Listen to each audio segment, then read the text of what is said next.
where she is. Where is Savannah? No. Where did you go with her? I know you're not that cruel inside. I'm begging you, Lee. Just tell us. I don't know where she is. This is Lee Rodarte, a man taken into custody for being suspected of kidnapping and killing his co-worker, Savannah Gold, with no ideas of where Savannah could be. The cops knew getting this interrogation wrong could mean they might never catch the killer. What's even worse is that Lee had a foolproof story that was going to make sure Savannah was never to be found.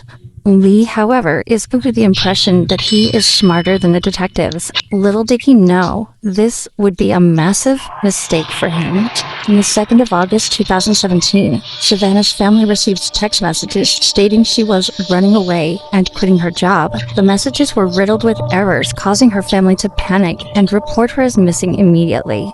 Throughout the investigation, the police were grasping at straws until they were suddenly sent the CCTV footage from the Bonefish Grill where Savannah worked. The video shows her getting into a silver car in the parking lot before it began to shake violently, with the door being thrust open and pulled shut 3 times. The car then drove out of the parking lot and Savannah was never seen again. After a series of interviews, they discovered the car was identical to Lee Rodarte's, a manager at the grill and boyfriend to Savannah for around 2 months. Lee was immediately arrested on suspicion of murder and brought into the interrogation room. However, he was told by police it was for an unimportant traffic warrant. And that's when the following happened. I'll stay right out here. You can go have a seat for me real quick. I'll be right back, okay? Yes, sir. Being told the detective will be right back obviously implies to Lee that he won't have to wait long to be seen. But it'd actually be 90 minutes before anyone enters the room again. Only a few days ago, Lee was interviewed about the disappearance of a girl he kidnapped, and now he's been handcuffed and taken into a police interrogation room. Lee will be feeling incredibly anxious now, but remember, he's confident that there's no way the cops have enough evidence to take him down. But unfortunately for him, the facade the detectives put up is all about to be ripped away. Hey. Good. You remember me from the other day? Detective Reeves? Okay. This is my partner, Detective Staley. The detective that enters isn't the same one that brought him in. It's the one who interviewed him about Savannah 3 days prior. Any comfort he found in thinking this was all unrelated has now been completely taken away and replaced with pure panic. But Lee's plan remains the same, so he tries to keep himself composed as he prepares for the onslaught of questions he's about to be hit with. The question Lee was given was, how long have you known Savannah? A question that surely merits a fairly simple answer. When hit with a question like this, people who have nothing to hide keep their responses short, taking the questions at face value. But people who feel pressured will usually extend their answers to questions in an effort to seem as though they know what they're talking about. Something Lee will fall victim to. So we kind of connected and hung out for a little while. I'd probably say a period of 2-3 months. Okay. And then she started using drugs a lot. I did them with her a couple times, and then she started to get heavy into them. And oh, gotcha. Okay. So I kind of just tried to take a step back and, put things off. And then probably a month or so ago, I saw Savannah at work and she looked healthy again. She gained a little bit of weight. We kind of were talking, here and there. We hung out a couple times. She came over to the house and, we just kicked back, drank a couple beers, watched movies, stuff. So, Savannah, you said that you knew her and you guys had, you knew her from work. I mean, just kind of fill me in with that. How long have you known her? Like I said, I've known her obviously since she started working there. I would say probably about 8 months ago, we started hanging out outside of work. And at the time, I had a girlfriend. But we kind of connected, me and Savannah. So we hung out a little bit here and there. Got pretty close.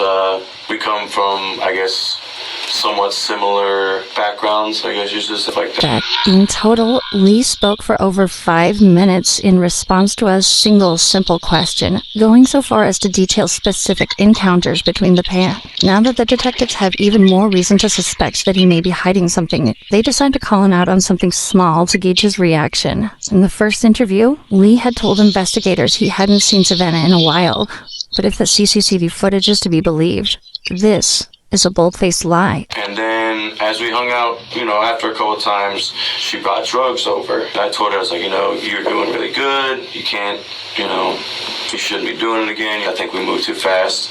Split mutual ways. Mutual. Right, yeah. And that was the last time that we text. Okay. When was that? Yeah. When was that? It was probably 2 or 3 weeks ago. Okay. Sometime in July. Right. Yeah, and I think that's one of the things you said was that was the last time that you had contact with her. Yes. As far as, I don't want to put words in your mouth, so I mean you correct me. That was the last time that I texted her. Yeah, text or a phone call or messenger or anything like that. 2 to 3 weeks ago. Yeah. Okay.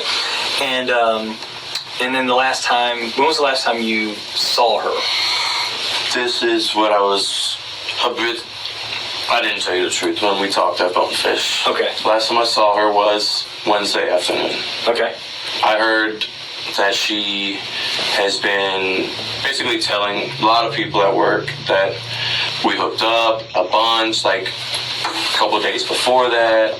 So I met her in the parking lot at Bonefish. When was this? Wednesday afternoon. Okay. Well, do you know what time or about? It was about 5:30. Okay. Without realizing it, Lee has already provided us with enough evidence to assume he's guilty. We know he knew Savannah. He had the same vehicle seen in the footage, and he was present at the scene of the crime when it happened. Remember, Lee has no idea the cops have footage of the event.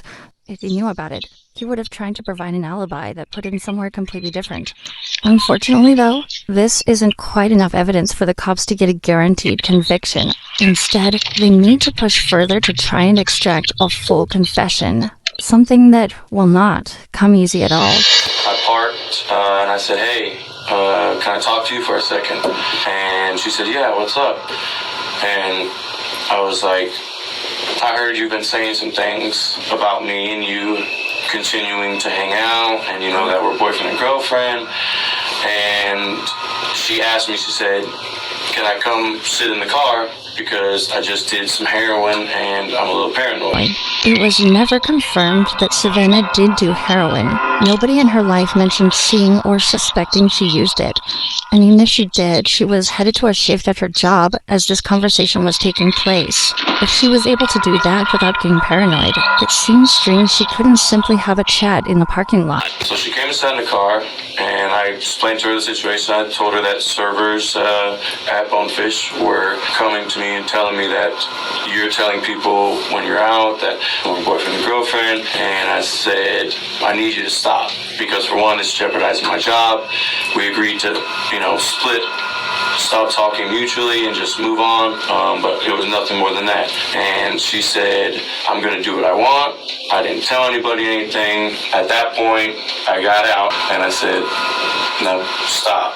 And I said, don't do it again, or next time it's going to be worse. It's going to be your windows. At that point, she had her phone in her hand. She got out of the car and walked towards the main entrance from San Jose. Obviously, this entire explanation was crafted to try and create an alibi as close as possible to what actually happened. But a few small inaccuracies are actually glaring windows directly into the truth. We know that Savannah never left the vehicle in the parking lot, and that she drove away with him just minutes after getting in. Lee is unwittingly constructing a mountain of evidence against him in the form of lies that he thinks he's getting away with. And he's not finished yet. And it looked like she was either texting or calling somebody. Okay. Because as she started walking towards there's an entrance to the plaza. She was walking maybe towards this way. Mm-hmm. And I would say an older model Ford pickup, green. Okay. Drove past me and around, and she got in. Okay. How long do you think it was between the time that she got out and started using her phone till that green truck pulled up? Maybe 5 minutes. Okay. So wow. So if she called somebody, they got there in 5 minutes to pick her up? Well, I mean, like I said, it looked like she was going to call somebody, and that's when the green truck came around, and she got in. So she is in the truck. What happened at that point? They drove back around, kind of looped around a little bit. Which way did they drive? So I guess they exited that way, and at that point, I left. Lee doubles down on the lie, again thinking that this puts him completely in the clear, as he wouldn't have been the last person to see Savannah, but his decisions continue to work against him. Had he decided to stick closer to the truth, he might have been able to argue that he took Savannah somewhere else and then parted ways with her, but without the knowledge of what police have against him, Lee is left simply guessing and forced to make up stories on the fly. This is why it's so important to call a lawyer, innocent or not. In an interrogation, detectives are allowed to both lie and withhold evidence from you, putting you in a very difficult situation where you're at the mercy of their tactics and games. However, the second you bring an attorney into the mix, things get exponentially easier, as police are forced to turn over all of the evidence in their possession so they can put together a fair and sound defense for you.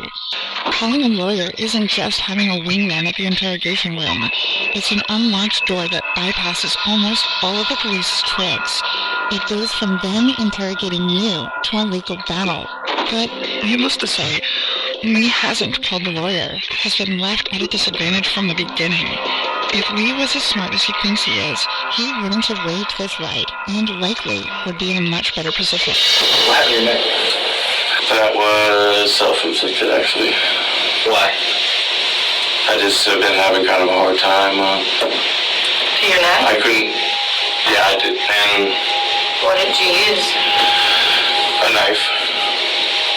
When did you do that? Sometime in July. You did that in July and it's still Yeah. bloody? Well, I kind of peel the scab here and there at work, hanging on stuff like that. I peeled it last night working. And it was coming off a little bit today, so I peeled that a little bit. All right, let me see.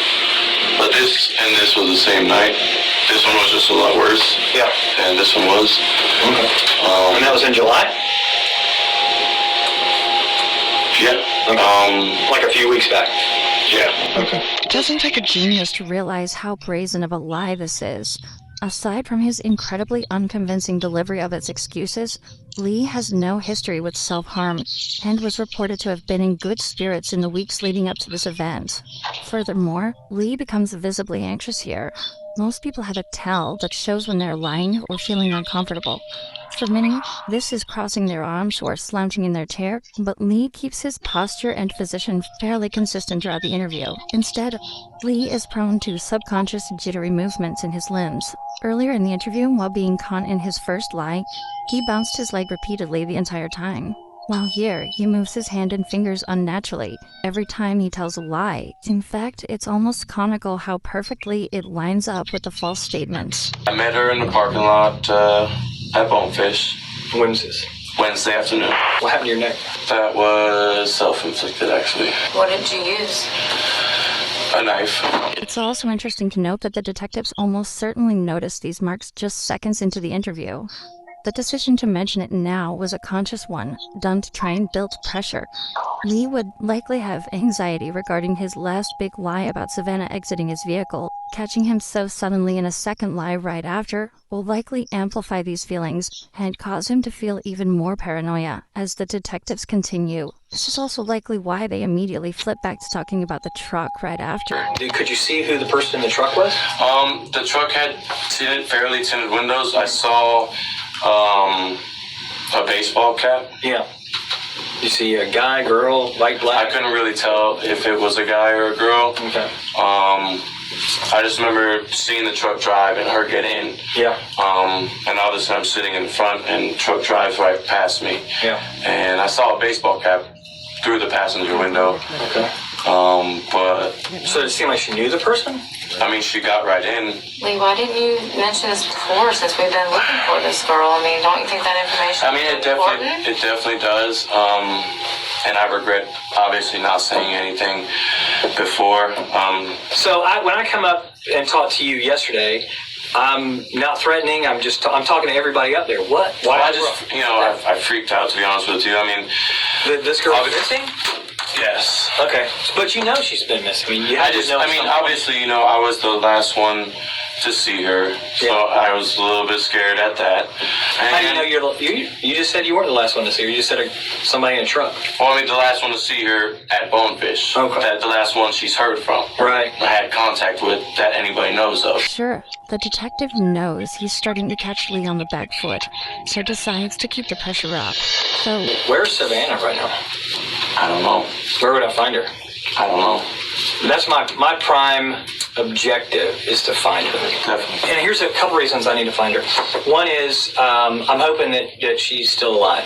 And that's really, I really do, I'm holding out for that.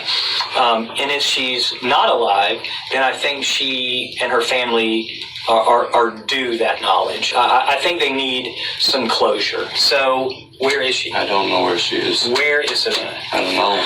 I need to know where Savannah is so I can let her family where know. she is. You don't know because you had something done with her and you weren't involved in that part? I don't know. Tell me something. What can I work with? I told you the last time I saw her. But that's not true because we have proof. We have proof. And that's why we're sitting here, Lee. At this point, we need this for her. I mean, I look at that little girl and I think of my little girl. My little girl who's her age. That's who I think about. That was my little girl. I couldn't imagine. I don't care what she said about you or whatever, but my little girl is that age. Maybe. And you're not telling the truth. Maybe something gets out of hand in the car. I didn't do anything. Okay, you didn't do Okay. anything, but she Okay. was in your car. She never got out of your car. She never got out of your car, Lee. this is where the true genius of these detectives start to shine. The initially quiet female detective suddenly starts to speak up. The male detective had a very deadpan, professional demeanor throughout the interrogation, so having that suddenly contrasted by a vulnerable, emotional-looking person being thrust in front of him would likely come as even more of a shock to him, especially as she starts to become more emotive and even starts to beg him. She never gets out of that car. And you drive off. She never gets out of that car. There is no green truck. And that's not right to her. We're fact finders, Lee. I don't have anything personal against you. No, not at all. I mean, it's We're just over. fact finders. Tell us We're what just happened. doing Where our is she? job. No. Where did you go with her? Where did you go with her, Lee? Be human. You're a human. You're a man. Where did you go with her? I know you're not that cruel inside. Maybe you Please. don't know where she is now. Where did you go with her? Please. I'm begging you, Lee. I know you're not an evil person. I don't see that in you. I don't see that in your history. I don't hear those things about you at work. Is she still at your house? No. Okay. Is she still in your car? No. Okay. Where is she? What was going on in the backseat? For the doors to be kicked open. She kicked open that door 3 times, Lee. She kicked it. We saw it. And you know I'm not making it up because I wouldn't know this because I wasn't there unless we had video of it, correct? Yes, correct. I'm not trying to trick you. I'm just a fact finder. I mean, she was upset. She tried to slap me. I slapped her. She went to get out. I grabbed her around her waist and said, "Where are you going? Why are you hitting me?" She calmed down and we left. Why would she leave with you after that? Why would I she? mean, we've gotten arguments plenty of times where she says she doesn't care what happens or anything like that. All right. Sometimes people do wrong things, right? Sometimes people make mistakes. It's what you do afterwards. I got a family that needs closure. They are now coming to the reality that she's no longer with us. You want people to remember you as a guy who said, okay, look, I'm going to do the right thing. Or do you want your family and everybody else to think that you're some evil, heartless person who won't tell us where she is? I don't think you're that kind of guy. I don't think you're evil. Just tell us where she is. Closure for her family. She was hitting me. She wouldn't stop. I just squeezed back. Just squeezed her. You squeezed her around her neck or around her neck? She just wouldn't let go. I didn't let go. Where is she now? Please tell us where she is. All I want to do is on the west side of the Club du Clay. Club du Clay? Yeah. Okay. And Long Tip. Yeah. Okay. Just a few days later, our dive team recovered the remains of Savannah Gold, burned and almost unrecognizable, so much so that her cause of death couldn't even be determined. Lee Rodarte pleaded guilty to the second-degree murder of Savannah and in March of 2021 was sentenced to 40 years behind bars.